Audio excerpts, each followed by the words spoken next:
بسم اللہ والحمد للہ والصلاة والسلام علی رسول اللہ وعلی آلہ وصحبہ اجمعین الی یوم الدین۔ میرے بھائیو، اللہ کے محبوب صلی اللہ علیہ وآلہ وسلم کی قبر مبارک کی حاضری اس کائنات کی چند بڑی نیکیوں میں سے ایک نیکی۔ امام ابن تیمیہ المتوفہ 728 ہجری جو کہ قبر رسول کی حاضری کے معاملے میں غلو کا شکار ہیں، اس کے باوجود انہوں نے فتاوی ابن تیمیہ میں لکھا ہے کہ اس میں مجھے کوئی عار نہیں ہے بات کہنے میں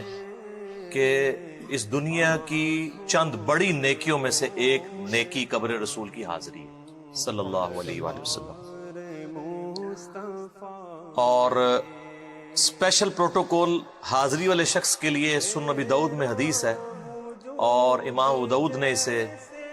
قبر رسول کی حاضری والے چیپٹر میں لے کے آئے کہ جو شخص بھی قبر رسول پر حاضر ہو کر سلام عرض کرتا ہے تو نبی علیہ السلام نے فرمایا اللہ میری روح کو لوٹا دے گا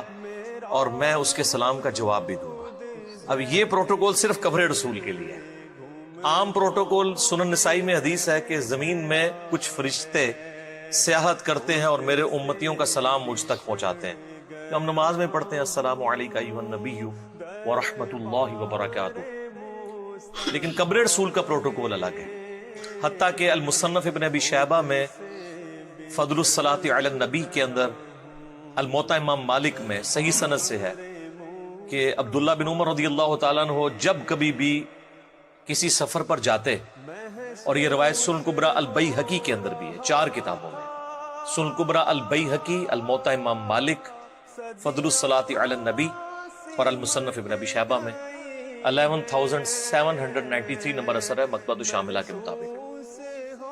تو جب کبھی سفر پہ عبداللہ بن عمر جاتے تو پہلے مسجد نبوی میں 2 نفل پڑھتے، پھر قبر رسول پہ حاضر ہو کر پڑھتے السلام علیکہ یا رسول اللہ، پھر سیدنا ابوبکر کی قبر پہ آ کے السلام علیکہ یا ابا بکر، پھر سیدنا عمر کی قبر پہ آ کے السلام علیکہ یا عمر، اور بعض روایتوں میں السلام علیکہ یا ابتا، میرے باپ آپ پر سلام ہو۔ اور جب پھر سفر سے واپس آتے تو پھر 2 نفل پڑھتے اور پھر قبر رسول پہ حاضری دے کے پھر گھر واپس آتے۔ تو یہ صحابہ کرام روزہ شریف کی حاضری کو اپنے لیے ایک اعزاز سمجھتے تھے، یعنی اس روئے ارض پہ سب سے زیادہ اگر اللہ کی تجلیات کا کوئی مرکز ہے تو وہ قبر رسول ہے صلی اللہ علیہ وآلہ وسلم۔ حتیٰ کہ وہ تو جنت کا ٹکڑا ہے، بخاری مسلم دونوں میں حدیث ہے کہ میرے گھر سے لے کر میرے ممبر تک جنت کے ٹکڑوں میں سے ایک ٹکڑا ہے، اور امام بخاری نے اس پہ باب باندھا ہے قبر رسول سے ممبر رسول جنت کا ٹکڑا ہے، کیونکہ جب نبی علیہ السلام فرما رہے تھے اس وقت وہ صرف گھر تھا، جب امام بخاری لکھ رہے تھے اس وقت وہ قبر رسول تھی۔ تو امام بخاری نے اپنا عقیدہ امت کو بتایا کہ قبر رسول جنت کا ٹکڑا ہے صلی اللہ علیہ وآلہ وسلم۔ اسی لیے صحیح بخاری میں آتا ہے کہ حضرت عمر فاروق رضی اللہ تعالیٰ عنہ دعا کیا کرتے تھے، اے اللہ مجھے شہادت کی موت دینا اور مدینے میں موت دینا۔ اور صحیح بخاری میں آتا ہے جب ان کو زخم لگا اور اب امید ختم ہوگی کہ وہ اب بچ نہیں پائیں گے اس زخم سے، معدہ کٹ گیا تھا، کھاتے تھے وہ نکل جاتا تھا، تو عبداللہ بن عمر کو کہا بیٹا اما عائشہ کے پاس جاؤ، ان سے کہو کہ عمر ابن خطاب اپنے 2 ساتھیوں کے ساتھ دفن ہونا چاہیے، اور تم نے یہ نہیں کہنا کہ امیر المومنین، کیونکہ اگر امیر المومنین کہو گے تو اما عائشہ کہیں گی وَأُولِي الْأَمْرِ مِنْكُمْ کے تحت حکم مان لیں گی، میں اپنی پوسٹ کو یوز، اور میں اب امیر المومنین نہیں ہوں، میں نے کمیٹی بنا دی ہے، تم خود اپنے معاملات کو دیکھو۔ تو سیدہ عائشہ نے کہا کہ یہ جگہ تو میں نے اپنے لیے رکھی تھی، لیکن آج میں عمر کو اپنے پہ ترجیح دیتی۔ اور واپس آ کے بیٹے نے جب بتایا تو بخاری کے الفاظ ہیں، حضرت عمر فاروق رضی اللہ تعالیٰ عنہ علیہ السلام نے کہا کہ اللہ کی قسم میرے لیے اس دنیا میں اس سے بڑھ کر کوئی اعزاز نہیں تھا کہ مجھے قبر رسول کے ساتھ دفن کیا جاتا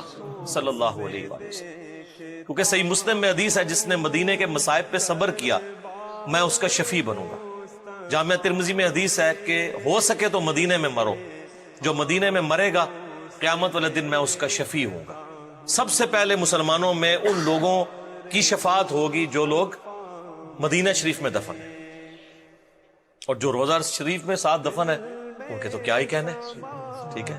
قیامت تک امت جاتی ہے تو نبی علیہ السلام پہ بھی سلام عرض کرتی ہے اور ان پہ بھی سلامتی بھیجتی ہے۔ تو اللہ تعالی ہمیں بار بار اپنے محبوب صلی اللہ علیہ وسلم کے